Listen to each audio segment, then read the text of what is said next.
Hey, everybody. Welcome to Thursday night meditation. At least it's Thursday night in California. It may be anywhere else at any time else for you, but I know what time it is for me here right now. And for everyone watching live, welcome. Let's see if I can get my shirt all set here. I've got a chair actually in the background, so you realize this is really a wall. It's not just some kind of software blanked out whiteness. Welcome, welcome, welcome. I'm so glad you're here. We are going to meditate in just a moment, and we're going to meditate on, a very important topic in Buddhism. I would say that, everyone wants to, when we smooth out that hair there, it gets really messy. Everyone wants awakening, everyone wants enlightenment, everyone wants stream entry, and that's great. I'm all for it, as you know. And yet, I will also say that there's something about emphasizing that can really, I don't know, sometimes lead us astray a little bit if we emphasize it in the wrong way, or lead us to kind of forget that everything about meditation is not just some kind of Olympic athlete thing where we're trying to, make it over the pole vault bar or something. In a way, it's much more fundamental than that, much more basic, much easier than that. I mean, there's an aspect of meditation that is, humble and simple. And we're going to work with that aspect tonight. And it's going to be amazing because this is how you really deepen your practice. You sink in more deeply to the part of this that's going to matter moving forward, both for you and for other beings around you. So what we're going to do, let's just start quit goofing around and let's begin our meditation. So as usual, I would like you to, take off your glasses, sit in your chair properly. How does that work? Well, it works by having your knees lower than your hips so that your pelvis tilts forward. If you're sitting in a straight back chair like I am right now, you sit forward in the chair so that your back is not against the back of the chair. And what you want is that the lower part of your spine there, right at your pelvis, is curved in, right? It's curved forward. So not slouching back, but curved forward. And that will make your whole spine, watch, I'll just curve the back of my spine. Makes the whole thing move up. Did you see that? Let's do it again. Slouching, rolling forward. It makes the whole spine straighten upward. So that's the number one thing. That's what you have to have. And then after that, it's just about allowing your spine to be nice and upright. And then having your chin slightly tucked, not tucked down like that, but just a little tiny bit so that you're not doing this. Sometimes in meditation, as a teacher, I'm sitting, when we used to all be in the room, I'd sit leading a room of meditators and I'd see some people like this. And instead, we want you to have your chin just slightly down. And then your shoulders are completely relaxed and even kind of back so that your chest is open a bit. Not like, but, just a bit. And your hands are in a position like this, or they can be on your thighs like this, or if you want to be all energy focused like this on your thighs. But usually I sit with my hands in my lap like that. Nice Buddhist mudra. And then let's see, is there anything else? Then you just relax. So there's this kind of upright relaxation. And as I'm always going on and on and on and on and on about, meditation is always about balancing relaxation with alertness, relaxation with bright clarity and awakeness. We want those things to be nicely balanced. And so we're doing that already just by sitting this way. We're embodying the thing we're trying to do. So we sit up straight, so our body is alert and bright and clear, and then we relax so that we're both alert and relaxed. So the body is already doing the meditation thing, right? So cool as far as I'm concerned. You can already just do the thing you're supposed to be doing with your body. So, what we want to do after this, what we want to begin to do for the meditation, of course, is we're going to start out with what we're always starting out with, which is finding our confidence and our commitment and our clarity, okay? But I want to, which is normally called in Buddhism, rousing bodhicitta, right? It's got this kind of crazy title. But bodhicitta is just your natural, already existing enlightenment, right? As far as Buddhism is concerned, you are already fully awake. You're already a fully enlightened Buddha. And there's just some distraction and nonsense in the way. And that's all that's keeping you from noticing this already existing enlightenment. So when we remember we are already awake, we are already as clear and open and relaxed and connected somewhere in the base of our being as we ever can be, ever need to be. When we recall that, that's rousing or raising bodhicitta, right? We're feeling that confidence, we're feeling that sort of openness and clarity. And in a more kind of general sense, we could say we're connecting to some well-being, right? And this is the big point for tonight. I just want you to remember that at every point in your meditation, connect to well-being. It's a really important concept, and it will really help you to feel better every day and act nicer. But it will also help you to deepen your meditation, because meditation comes from well-being, right? It doesn't mean we always have to feel great, but it means find something in yourself that feels either open. Now I'm defining well-being. Feels either open, feels connected, feels still, feels pleasant, right? Just that that nice feeling somewhere inside you. Yeah, this is well-being. And this is kind of the experiential component of bodhicitta, especially right at the very beginning here when we connect to bodhicitta. In another way, I want to say, connect to your sense of well-being. Connect to something that feels still, or something that feels open, or something that feels kind of loving, at least a little bit, right?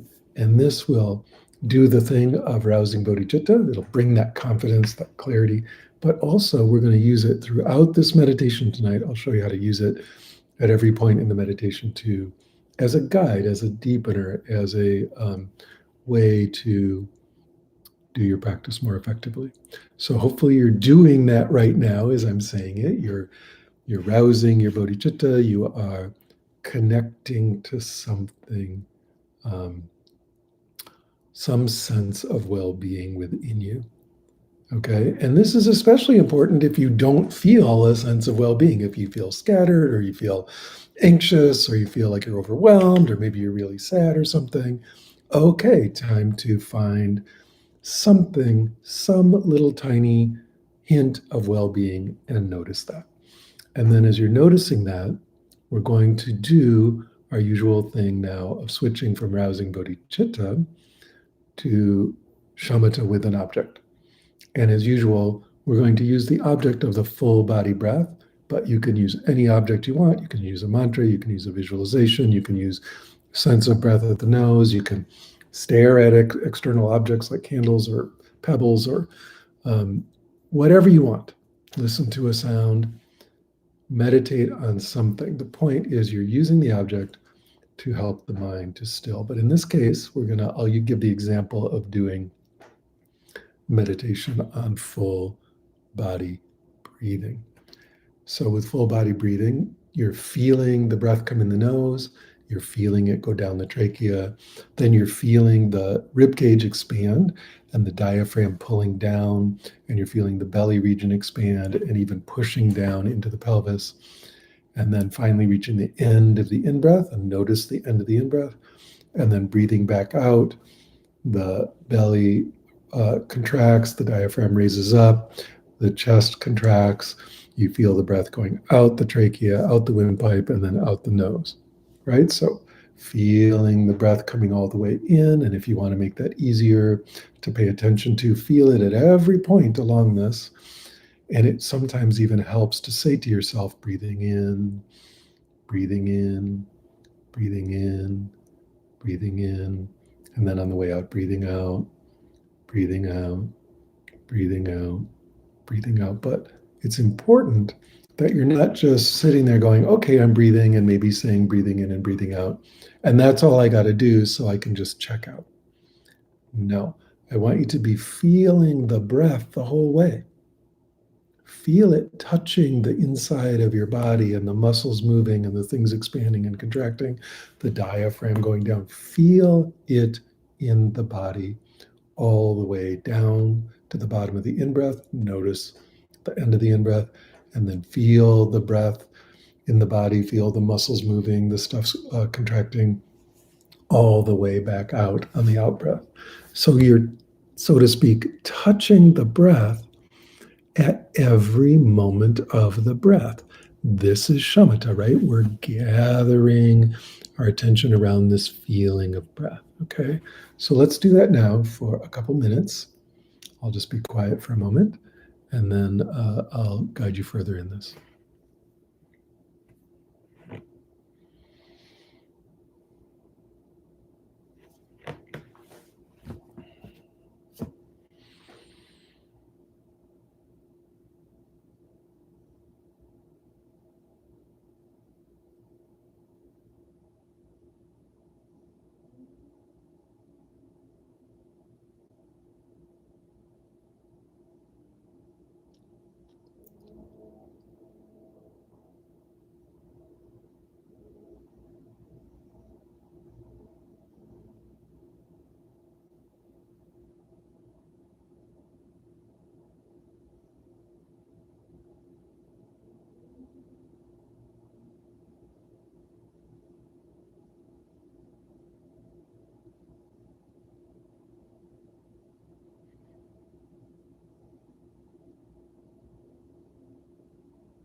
Okay.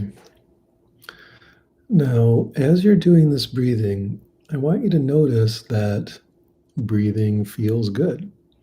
The body loves to breathe. And so let's tune in to a sense of well-being in the breath. Many people feel this around their diaphragm area, just above your navel, just at the bottom of your rib cage. You feel the diaphragm pulling down and then retracting back with the breathing. And there's something about the action of that diaphragm. It just feels good. It makes you feel a real sense of well-being with breathing. And of course, animals love to breathe. So it feels good. And it feels really bad to hold your breath, right? That instantly will make you feel nervous. So instead, we're breathing deeply, we're following the breath, but we're tuning in to that sense of the wonderful background sense of well-being, of healing, and like goodness, chocolatey goodness that comes with breathing, right? So just feel that and allow that to draw your attention even further into the breath. Breathing is wonderful. Let's just tune into that and notice how when we contact the sense of well-being in the breath, even if it's very, very, very tiny, just a little tiny bit of well-being in the breath, it's still going to allow the mind to gather, allow the mind to come together around the breath. And that is really wonderful. So let's focus on that now. Feeling that sense of well-being. Notice tonight, for the first time in over a year, I'm not leading you in the guided relaxation because I want you instead to focus on this sense of well-being and allow that to pull you in. And as you're doing that, remember that, of course, the sense of well-being is related to the Buddha nature. It's related to bodhicitta. It's one of the kind of like reflections of the bodhicitta. And so as you're doing this, you're actually connecting more fully, sinking more deeply, finding yourself more totally uh, um, engaged with the bodhicitta quality, with this inherent uh, Buddha within you, right? And so even just noticing this, the pleasantness of the breath, maybe even as you're feeling all this movement, you're noticing a kind of openness, receptivity. You'll start to feel, like I say, openness. And openness is another quality of bodhicitta. It's another quality of well-being. So see if you can find that as you continue to focus on the breath.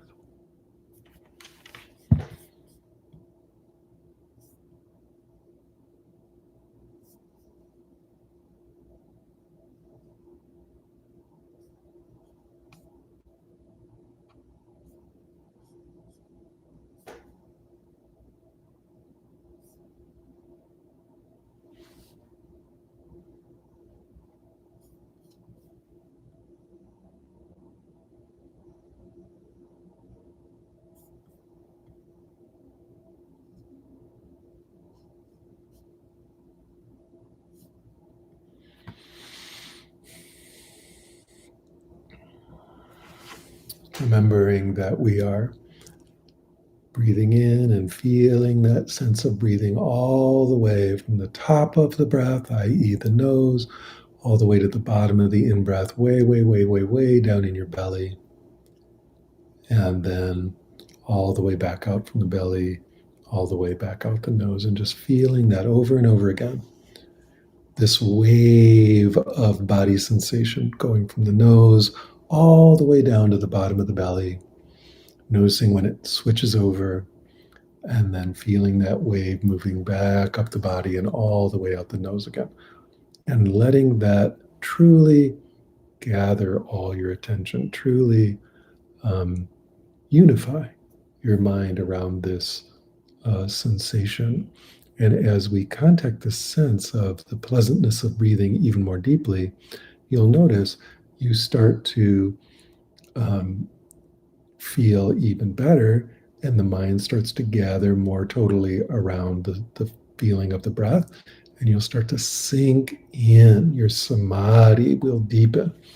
That sense of the pleasantness of concentration deepens. And of course, that's another well-being factor. That's another nice thing to notice. Feel that pleasantness of concentration.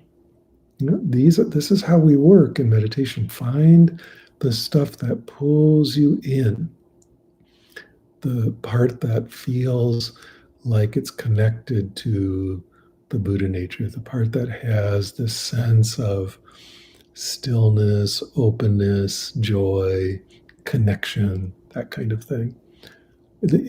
To put it in a nutshell, something that feels good in a way that is connected to well-being. In other words, it doesn't feel good because, you just shot up some drugs or something. It feels good in a way that is good for you. So tune into that.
Good. Now, if you're ready, let's switch over to shamatha without an object. So, in other words, awareness, simply aware of awareness. If you're not ready, stay with the breath. That's okay. But if you're used to doing the dropping the ball practice that I'm always teaching on these videos, then let's change to that. And of course, the main practice here is whenever the mind grabs on to any focus object, we simply relax the mind, allowing it to release the focus object. We're not pushing away focus objects. We're not trying to make stuff go away, but neither are we engaging. We're simply allowing the mind to rest in awareness. And you will notice when you do this, is if you're ready, if the mind is now stable enough and it stays relatively easy, open, relatively easy, resting in awareness, that in itself is a quality of well being. It's relaxed, the mind is relaxed and open. There's a kind of pleasant stillness. And there it is. There's the well being. And of course, that's very related to bodhicitta. That's, you know, the mind going much more in the direction of bodhicitta. So, I don't want you focusing on that, like concentrating on it, because of course that's not what we're doing. But noticing that the mind is, when it's open and relaxed, there's a background sense of well-being, a background sense of stillness, of openness, and maybe even a background sense of joy. Let that be there, let that inform and even guide how you're letting go of material, how you're not engaging with thought, not engaging with uh, the sense gates, really. It's helping to guide you to do that more effectively and actually to rest in awareness. Remembering that, of course, the mind is not just resting in a dull, sleepy way. It's bright, it's clear, it's awake, and simply not grabbing on to any sensory objects. We're not concentrating here. This is different.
Remembering that the idea here is to not engage with any content. So again, if there's thoughts coming up, that's fine, but you're not paying attention to them. If there's emotional stuff coming up, that's fine, but you're not digging into it. Even external sounds, external sights, even the body, we're not really engaging. We're allowing awareness to just rest in itself. And that is a process of relaxation and opening. It's a well being process. Again, we're using our well being to allow us to open and relax and to feel the natural. Very often, when we're doing this practice, there will be a side effect of some joy arising. It's not that we want to generate joy. It's not that we're trying to do anything. We're not focusing on the joy or concentrating on it. But together with this sense of relaxed openness, kind of brightness, there can be a quality of joy about this. And so we can use this sense of well-being to really settle in to our practice of shamatha without an object. And again, if this is too hard, you keep grabbing on and trying to force yourself to let go, just go back to shamatha with an object. Go back to the focusing on the breathing, because that's easier to do for most people. And that way, you can continue to have a pleasant, effective meditation. If, on the other hand, you want to keep working with shamatha without an object, remember that if the mind is grabbing on, that's tension. And all we're going to do is relax the tension. That's it. That's the entire process. If the mind grabs onto something, that's tight, that's tension, and we're just relaxing the tension. Notice that if what you're trying to do is the mind grabs on, and then you take another part of the mind and you're trying to kind of wrestle the fingers out, you're trying to make it let go, that's taking the original tension and then just making it more tense. So don't do that. Just if you notice tension happening, relax, open. A simple instruction for this meditation is relax the core of your mind. So let the core of your mind be easy and open. Let's keep going with this.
Notice how, even though we're not concentrating on anything in particular, you can get that sense of good samadhi, that real sense of deep, deep stillness, clarity, openness that comes from good samadhi, right? It's very, very noticeable.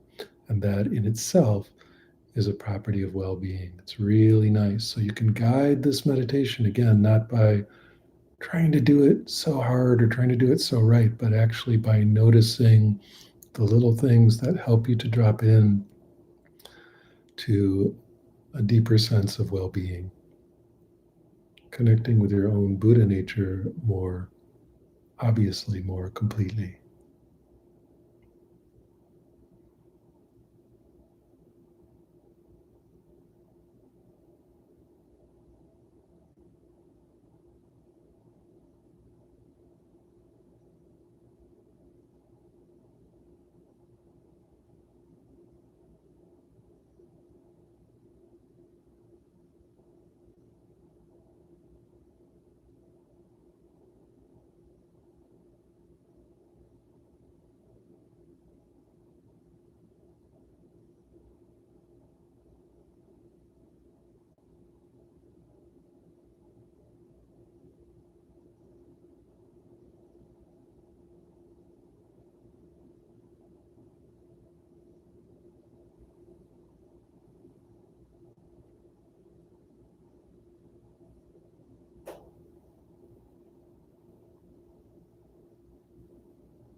Okay, good.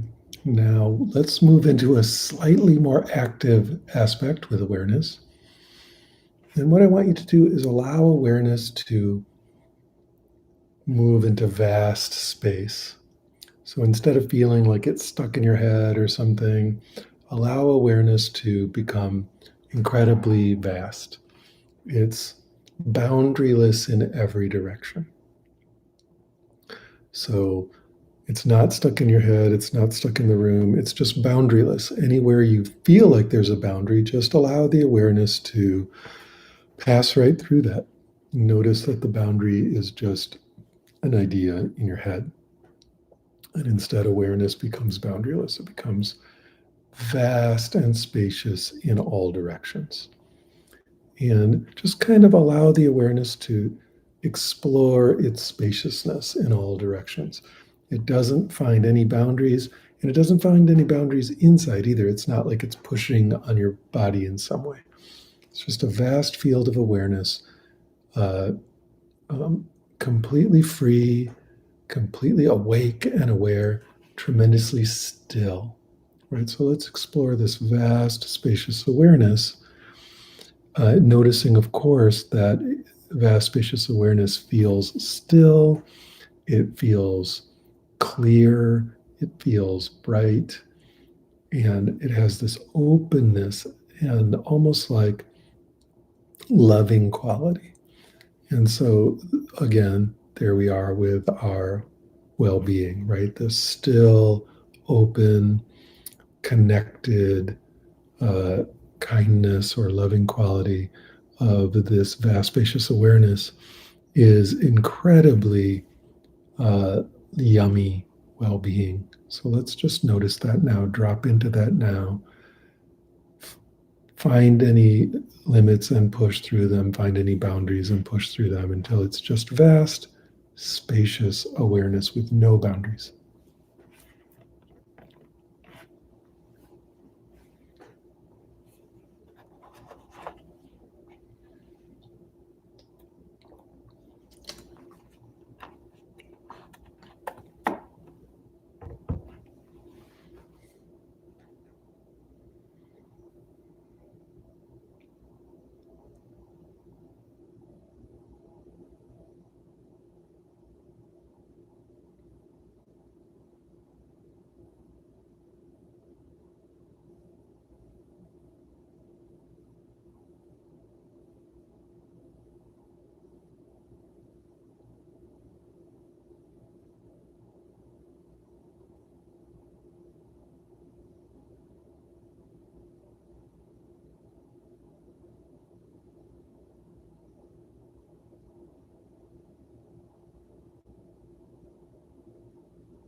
Again, not allowing the mind to grab onto any content.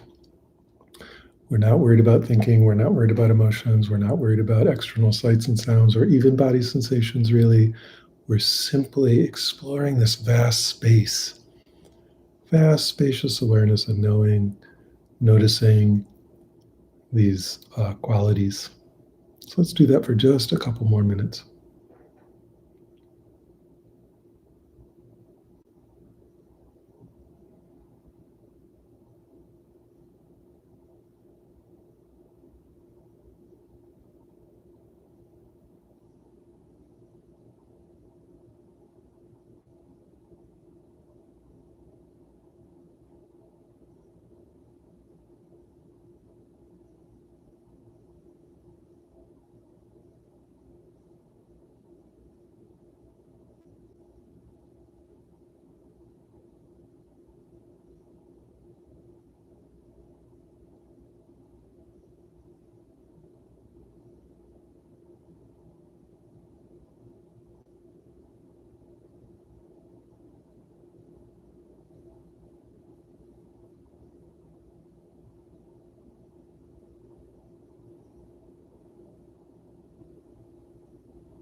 Good.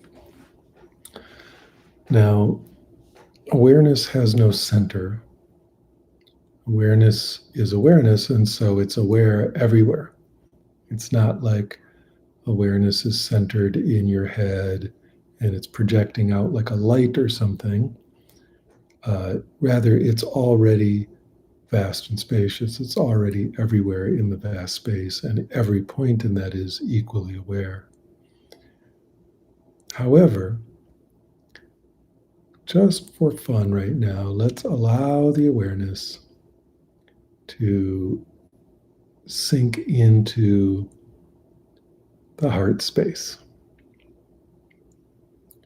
And then let's, just for fun, we did the heart space a few weeks ago. So let's drop even further down into the lower dantian, into your hara, so into your belly.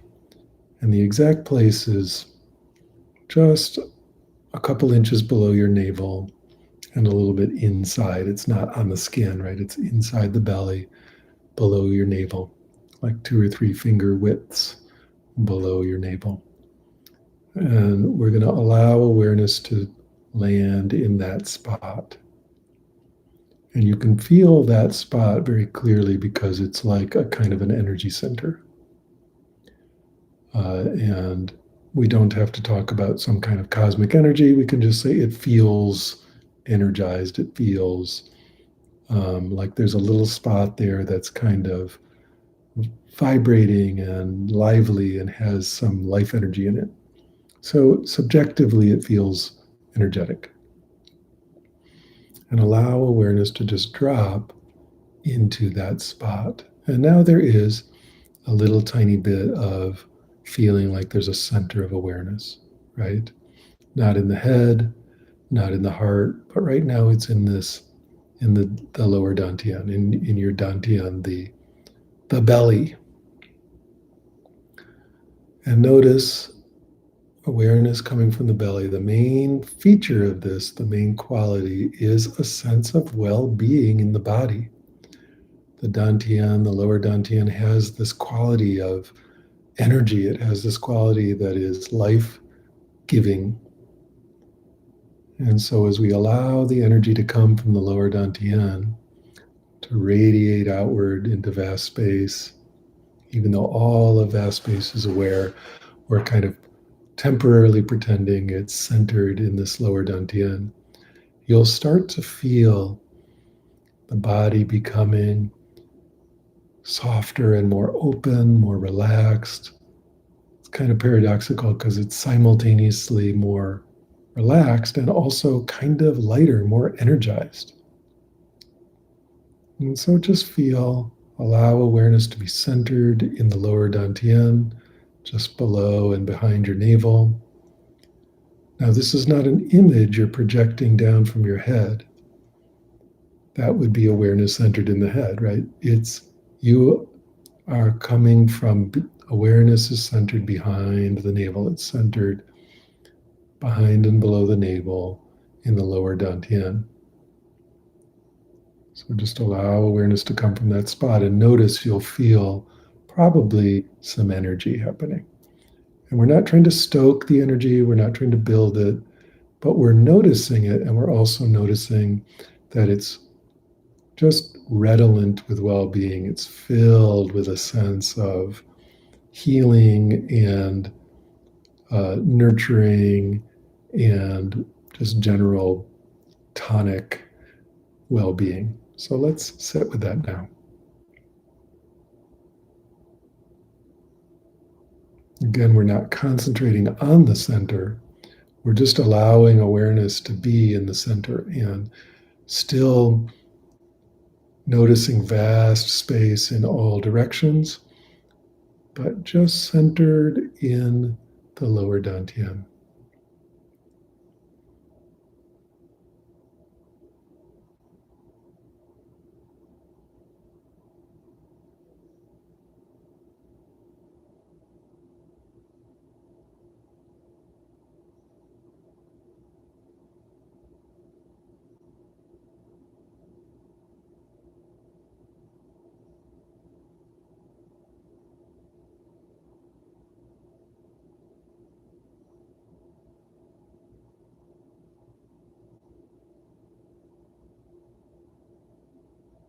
If you want, you can kind of notice that breathing seems to be coming from that spot as well.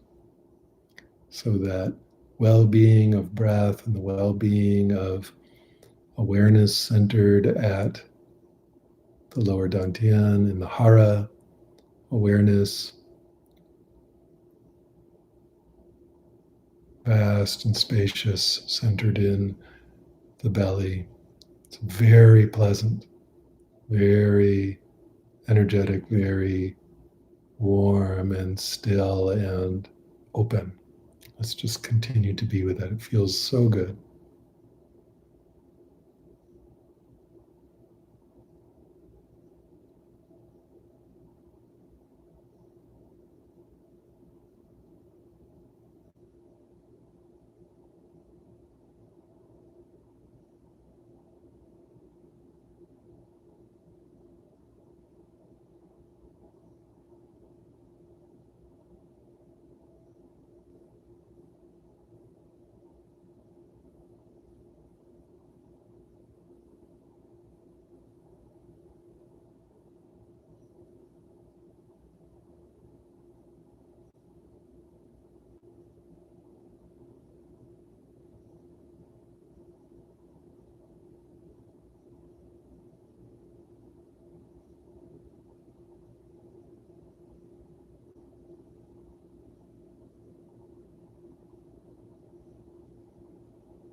Usually we're imagining that awareness comes from the head or the eyes or something.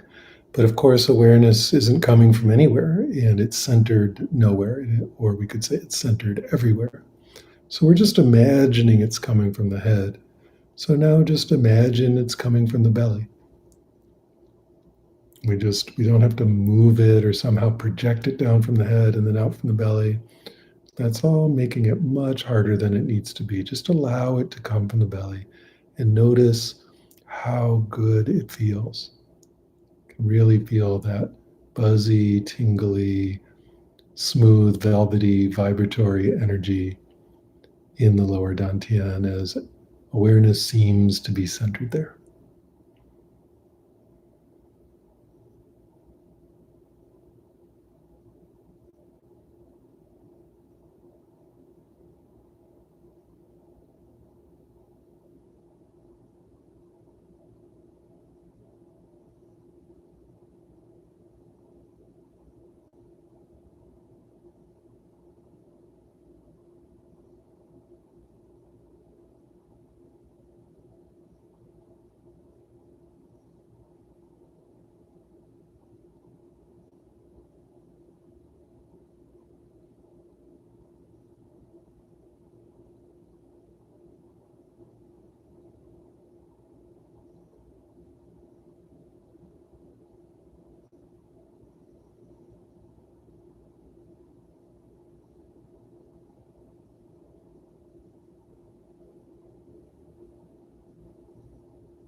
So this feels really good. It's a really deep, deep, deep sense of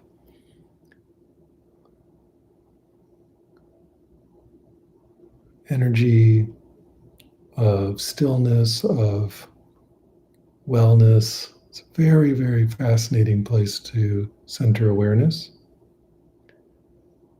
to feel like awareness is coming from, to really get in touch with our feeling of well-being. So let's just continue to be centered at this spot.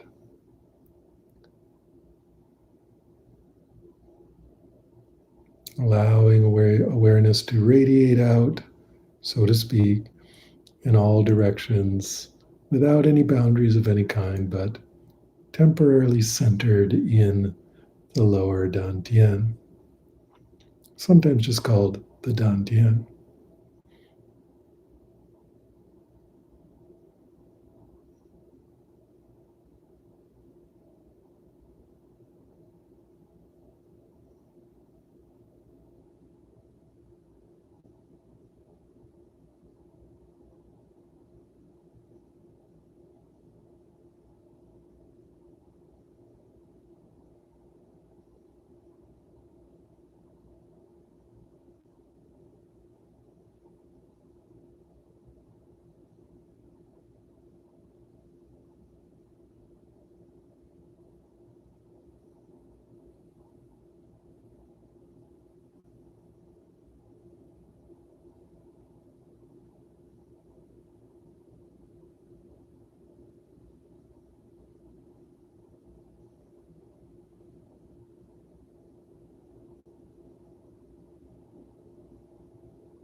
And now just allow awareness to go back out without a center, just filling vast space with no boundaries of any kind.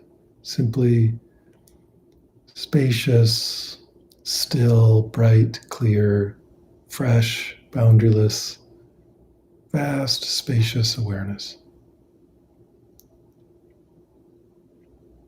Not centered anywhere.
Okay, good. Now let's end the meditation, allowing yourself to slowly, slowly, slowly begin to move and stretch. Wiggle your fingers and toes. Take in some deep breaths, stretch your shoulders, move your head around.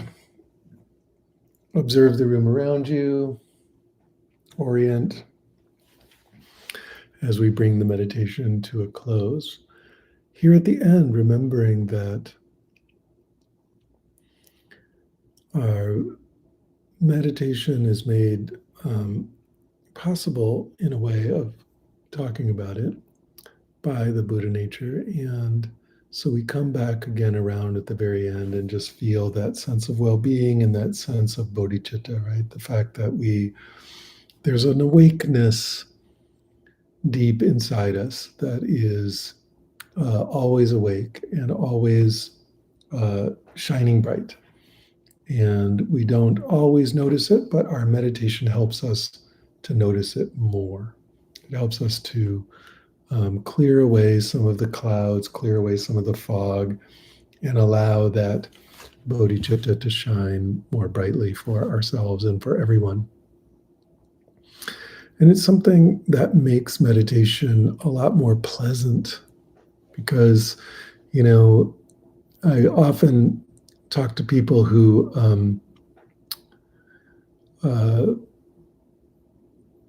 are striving really hard in their meditation. They're trying really hard. And of course, having goals in meditation, I think it's fine as long as you're not having the goals when you're in the sit. But outside the sit, having goals for your practice, having goals for your meditation, striving, all that, it's fine, right? We want to, otherwise, why do it? We want to actually see some benefits from doing our meditation. But on the other hand, you can get, and I see this often, you can get in this mode of striving where it's not fun anymore. It's not pleasant. It's a kind of a, gear grinding, grabby, tight ordeal. And people get so worried about staying concentrated that they're tense and they're judging themselves about their concentration. They're trying really hard to stay on the object in a way that is just not helping. So again, it's okay to strive in your meditation. I mean, I want you to improve. I want myself to improve. I want people to, deepen their meditation, of course. But we want to remember that it is pleasant and that it's not some kind of horrid test of our will and test of how much we can march through pain or something, or like that we're just trying to focus so hard and it's like this kind of tremendously unpleasant experience. So what I would say is remember the bodhicitta, remember the fact that there's already existing awakening, and awakening is still, and it's lively, and it's joyous, and it's open, and it feels a lot of love. And so even if we're not really noticing those qualities in the present moment, a way to immediately deepen is to notice at least a bit of one of them, like see if you can find some stillness, see if you can find some openness. Maybe there's some joy occurring, or just a pleasant sense of connectedness. Any of these things begin to allow our meditation to open, to relax, to find some ease and some pleasantness. And that's the only way we're going to make progress anyway. The more you strive, you might make some temporary progress, but it's going to collapse because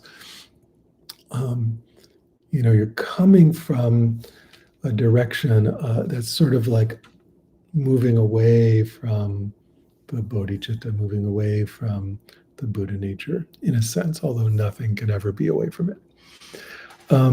And furthermore, I often see people using their meditation as a way to beat themselves up. which is, of course, absurd, but it happens constantly. And I've done it a lot in my life too. Like, oh my God, I'm a total piece of shit because I can't concentrate. Or my meditation was going so good last week, and all of a sudden it all fell apart, and I can't understand why, and I'm a confused mess. And therefore, not only am I a confused mess, but I should also, feel like crap because my meditation practice fell apart. And so it's just a stick you're using to beat yourself and feel worse with. And of course, again, this is not helpful. And if your meditation practice falls apart for some reason, we come back to the sense of well-being. We come back to the sense of bodhicitta. Even if you can't concentrate, even if for whatever reason you're all confused and antsy, find some well-being, find something to settle in that feels kind of nice. And then you're back on the track already. And it's funny, with meditation falling apart, it's an odd thing because it happens all the time. You'll be getting, let's say, over a series of months, you'll find yourself getting more concentrated. You'll find yourself feeling more alert and relaxed. You'll find the well-being is going, and you got this flow state going, right? A sense of mastery, and it just feels so good to be good at doing good meditation. And then it'll fall apart. Happens all the time. And people will call me and they're like, Michael, my meditation fell apart and I feel like shit and I can't figure it out. And here's what I say 100% of the time. So if you want to save yourself, the cost of calling me all the time and save yourself the embarrassment and so on, here's what you do. I'll just tell you what I'm going to say to you, okay? When this happens, I'll say this. Did you have any episode that would cause brain damage? Did something happen that caused brain damage? Did you breathe the exhaust pipe on your car, like smoking it like a cigar, breathing car exhaust? Did you get hit in the head with a sledgehammer? Did something happen to cause brain damage? And, sometimes perhaps that will have happened, in which case that's why your meditation fell apart. But usually, in fact, so far, 100% of the time, people answer no brain damage. And I'm like, well, do you think somehow, in the last week, then you forgot how to meditate? Like, is it like a thing you have to remember how to do really carefully and it just sort of, you forgot? And again, at least so far, 100% of the time, people are like, well, I doubt it. I didn't forget it. And I'm like, yeah, probably you didn't forget it. You probably didn't get brain damage and you probably didn't forget how to meditate. So why is your meditation having a hard time lately? And really, there's kind of only two answers. Again, assuming you didn't get punched in the head or whatever, that happens. But assuming that didn't happen, here's what's going on. Something else in your life came up. You're worried about something, or someone broke up with you, or there was a big political upheaval, or there's problems at your work, or something. This is always the reason your meditation is going badly. It is always the reason.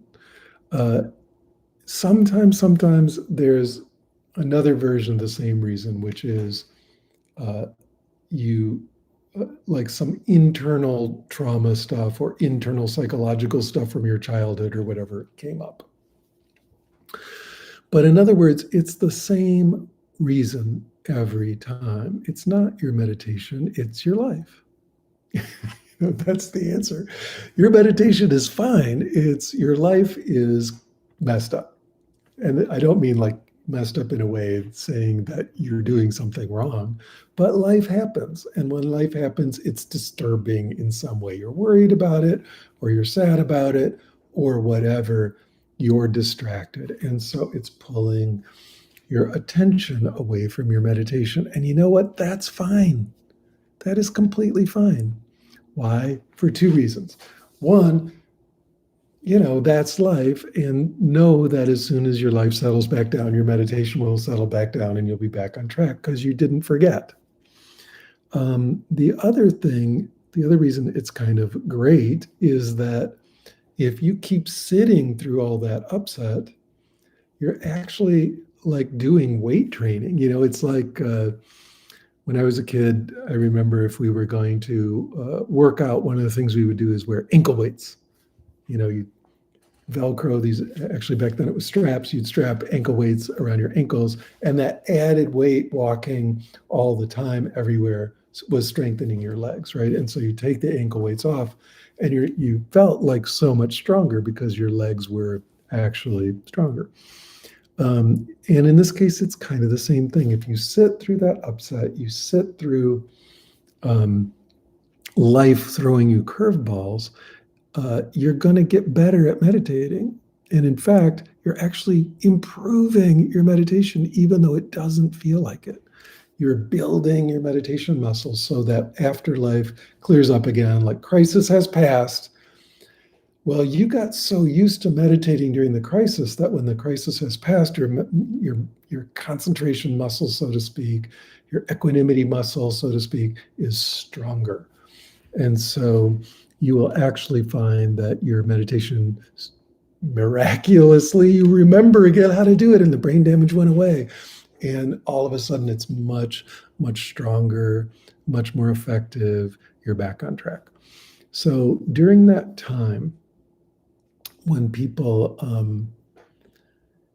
go through like, oh, my meditation's falling apart, it's really common that they quit, or it's common that it feels so shitty to meditate because they feel so bad at it, all of a sudden they don't want to do it. And my strong advice to you is, no, you haven't forgotten how to meditate. No, you don't have brain damage. Life is throwing you curveballs. And so keep sitting, even though it's hard. Find some well-being while you sit there. It doesn't have to be a brutal, awful, terrible struggle. Just notice some sense of openness, some sense of stillness, some sense of joy or love of any kind, even if it's teeny tiny, just a little bit of joy or love or openness or compassion or gratitude, just something, and allow yourself to meditate. It's okay. You didn't forget how to do it. And I'm speaking from long, hard, brutal experience here. This has happened to me a million times, which is why I understand now how it works. And it works exactly the way I'm describing. So keep sitting, and sitting in this way that is both, goal directed outside the sit. It's fine to have goals, but also that allows you to feel that this is natural. That meditation is coming from what we might call like an indigenous part of your soul, and I don't mean that in a like where you live geographically or what, social group you're from or something like that. I'm talking about indigenous to the soul. It's like the deep part of your nature, right? The deep part of your being. So meditation is coming from the deepest part of your being, and you can trust it. And you can trust that it's just there for you, and that you're not going to forget it, or that you have to become some kind of Olympic athlete to do it properly. Trust, have confidence, feel the Buddha nature within you, right? It's not even within you. In fact, you are within it, right? You are just a little dream in the already fully awakened Buddha mind of your bodhicitta. Okay, on that note, let's switch to Q&A. So see if you guys have anything you want to know about here. Ramit Shukla says, hey, Michael, I find myself jumping between teachings and finding myself gravitating towards non-dual stuff, and then suddenly wanting to explore Vipassana, and so on and so on. I'm going to make a video about this, Ramit, at some point, but what I want to say is, just briefly, that people think that non-dual practice and Vipassana practice are somehow different or separate or whatever. And sure, Vipassana is mainly from early Buddhism, the Theravada tradition. The non-dual stuff is mainly from Mahayana and Vajrayana, or if we're doing Advaita non-dual stuff, that's from Hinduism. So there's difference. They're coming from different places, and philosophically, they're definitely coming from different places. But if you are a non-dual practitioner and you have the non-dual viewpoint, and guess what? Me sitting here talking about your Buddha nature all night, that's the non-dual viewpoint. Okay, if you don't know what it is, that's what it is. That's the kind of philosophical background from which we do non-dual practice. But if you're a non-dual practitioner and you're coming from a non-dual viewpoint, then doing Vipassana, or we could say Vipassana, using the Sanskrit term, which is more common in non-dual practice, but doing Vipassana from a non-dual place, that works. That's fine. That makes sense. You just have to learn how to do it. So it's not like, oh my God, I have to, these are completely separate and different and totally forever on opposite sides of the universe. A non-dual practitioner who has a proper non-dual viewpoint, the Mahayana, Vajrayana viewpoint, can do any practice. You just do it in a non-dual way, and which you have to learn how to do. In other words, don't worry about it.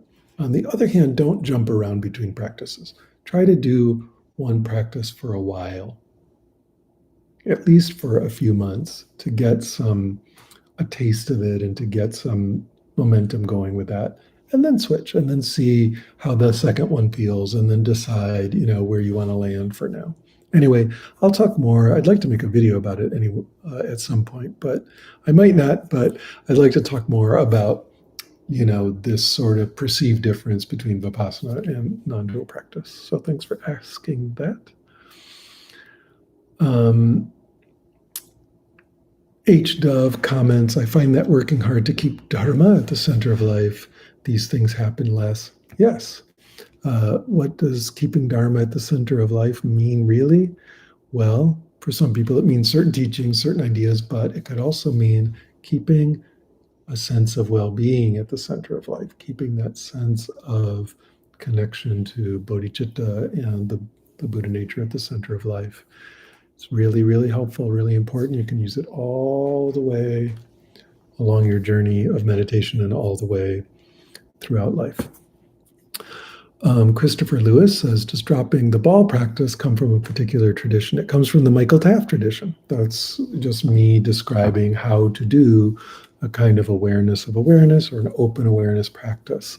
And so there's a lot of different traditions. You can have the do nothing, the shikantaza, the remain uninvolved, shine kind of stuff. But that particular instruction, drop the ball, relax, all that, that's me. So TM with a circle around it, actually in this case, MT, Michael Taft, I am empty, I am MT. That's where dropping the ball comes from. Noah Goldmont, in the final part, I presume you mean of the meditation, Noah, I tried to perceive body sensations as either emitting from or returning to the dantian, kind of as a path or vector. Is this a decent approach or something different? That's something different.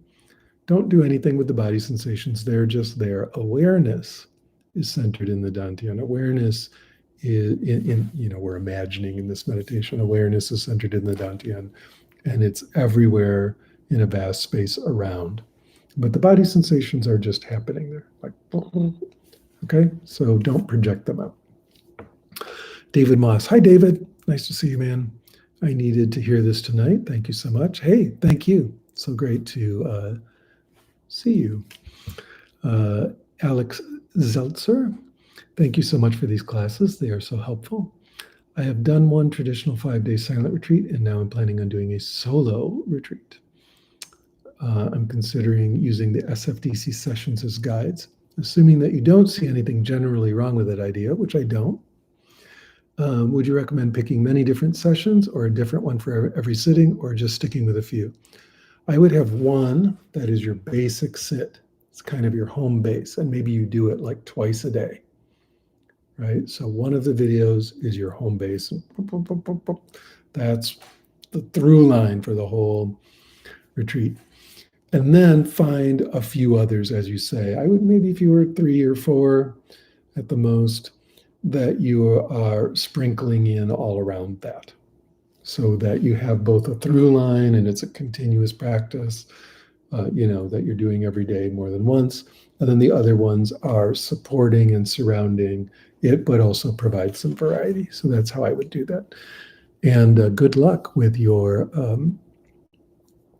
retreat. I know you sent me an email. I'm not sure if I've responded to it yet, but I will get to it. You all, I love it when I receive emails from you, and I get a lot. I have dozens and dozens and dozens and dozens and dozens of emails sitting there waiting to be answered.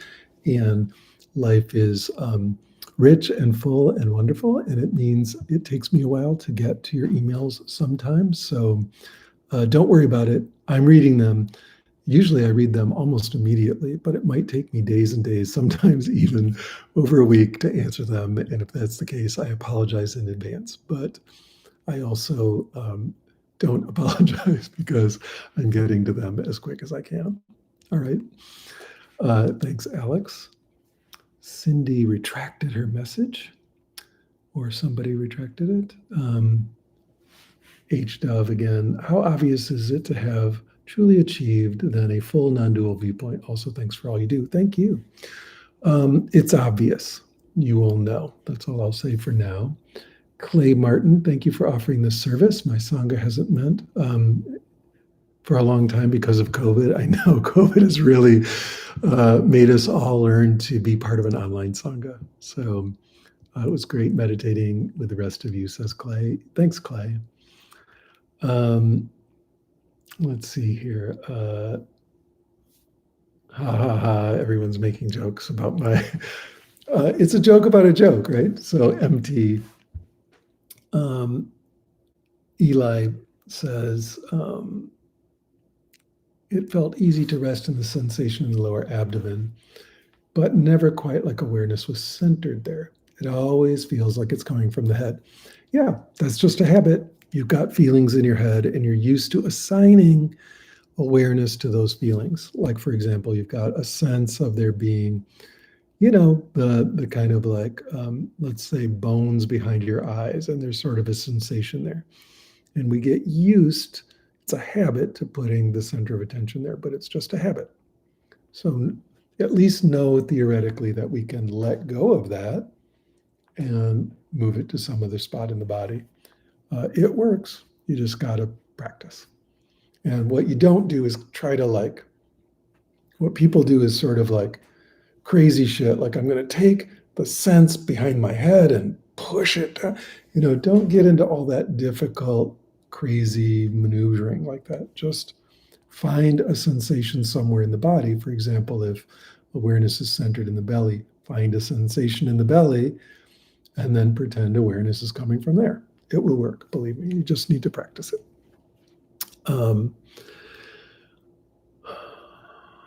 Let's see. Hey, Bridget, nice to see you here. Glad you can be in this. Alex, so happy to be helpful. Katie, go ahead and post the, hi, Katie.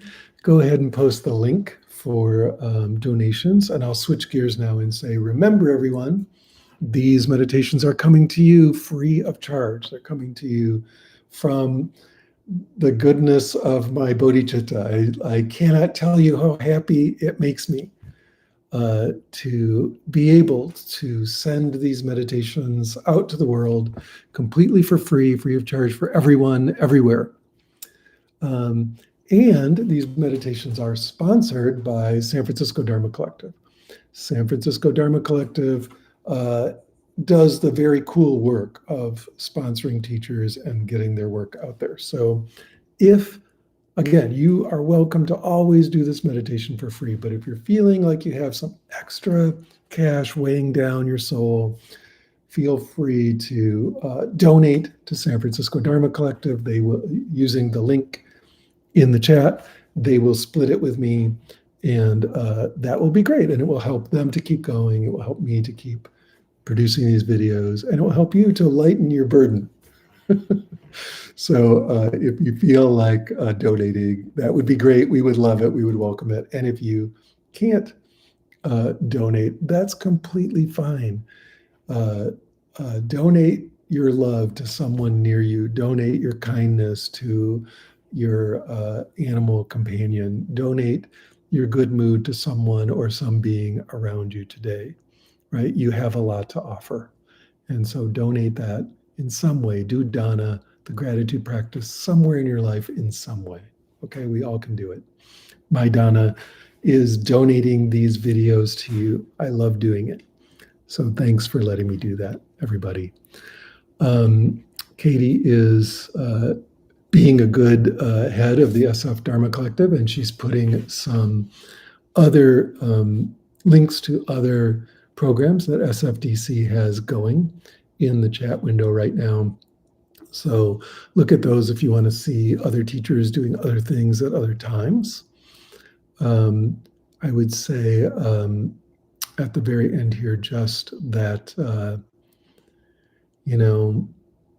I love doing this. I hope you love being here. Let's just keep meeting every week, same time, same place. And remember to subscribe to the channel and then click the thing that says get a message for live videos. And that way, every time this starts, because I'll start the live video, the message part, like 20 minutes early. So or at least 10 minutes early. So you'll get a message in your email box saying, hey, Michael's starting a live YouTube stream, and it will get you on. Also, if you're watching this asynchronously, you're not here live, you are watching the video later, feel free to put comments, questions, and so on in the comment window. And eventually, it might be a couple of weeks, but eventually I will get in there and like your comment or heart your comment or respond in some way. And plus, I just love to see your comments. So again, thank you so much, everybody. Thanks for being here. And remember that well-being that is always there. All right. See you next week. Bye-bye.